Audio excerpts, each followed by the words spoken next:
A Primeira Guerra Sino-Japonesa. Antes de ir para essa guerra, precisamos conhecer os participantes dela.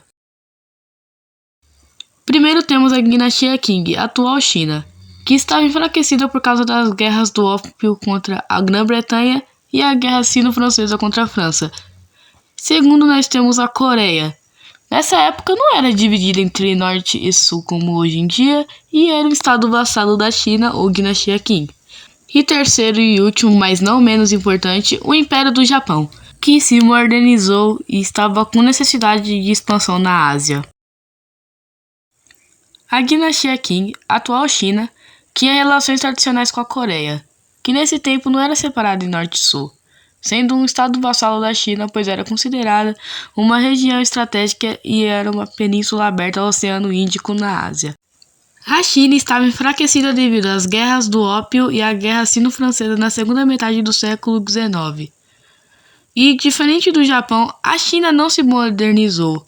O Japão viu isso como uma oportunidade para colocar a Coreia em sua zona de influência. Em 1876, o Japão obrigou a Coreia a estabelecer relações diplomáticas com o mesmo. Isso enfraqueceu os laços tradicionais com a China. A China então procurou neutralizar a influência japonesa, promovendo relações entre a Coreia e os países ocidentais, começando com o tratado entre a Coreia e os Estados Unidos em 1882. Foi exatamente essa rivalidade sino-japonesa pelo controle coreano que desencadearia um conflito entre os dois, iniciando a Guerra Sino-Japonesa.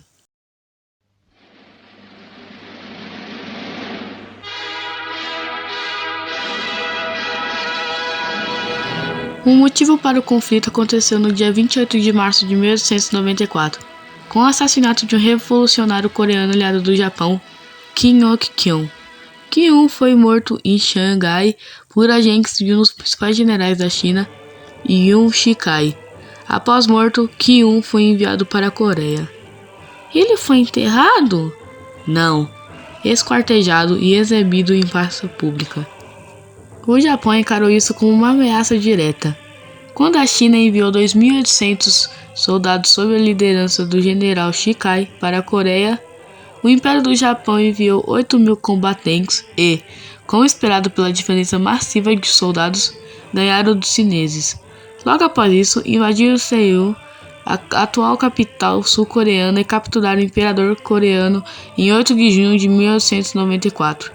Os conflitos continuaram até 1895 em terra e mar.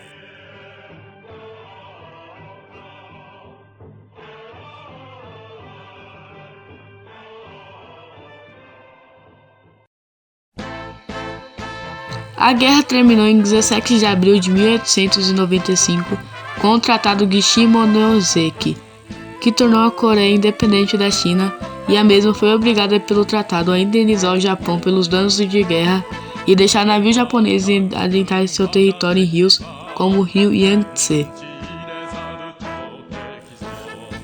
Ei, não sai ainda! Bem, ainda tem a Segunda Guerra Sino-Japonesa que eu irei fazer vídeo sobre, e depois a Guerra Civil Chinesa.